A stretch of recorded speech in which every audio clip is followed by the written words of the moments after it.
नमस्कार, मी डॉक्टर किरण बोदले स्वागत करतो आपणा सगळ्यांचं कथा आणि कारण बाय डॉक्टर किरण या युट्यूब चॅनल मध्ये। मी आज घेऊन आलो आहे तुमच्या समोर महादेवांनी परिधान केलेल्या अलंकाराचा गूढ असा आध्यात्मिक अर्थ।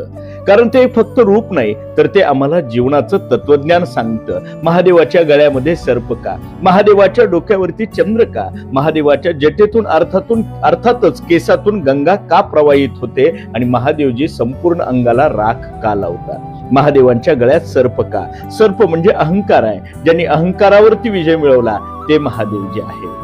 डोक्यावरती चंद्र का, चंद्राचा संबंध हा मनाशी येतो आणि चंद्र हा शांत असतं। ज्याचं मन स्थिर आहे, ज्याचं मन शांत आहे ते महादेवजी आहेत। आणि गंगा म्हणजे ज्ञान भगवंताच्या महादेवाच्या केसातून प्रवाहित होते। कारण ज्ञान हे लोककल्याणासाठी प्रवाहित असलं पाहिजे आणि सरते शेवटी सगळ्या अंगाला राख, कारण शरीर हे नश्वर आहे हे महादेवजी सांगतात। एकूणच महादेवजी अलंकारातून जीवनाचं तत्वज्ञान असं देतात की अहंकाराला जिंक, मनाला शांत ठेव, ज्ञान लोककल्याणासाठी प्रवाहित कर आणि सरते शेवटी शरीर हे नश्वर आहे याची जाणीव असू दे। हाच तुझ्या मोक्षाचा मार्ग आहे। हर हर महादेव।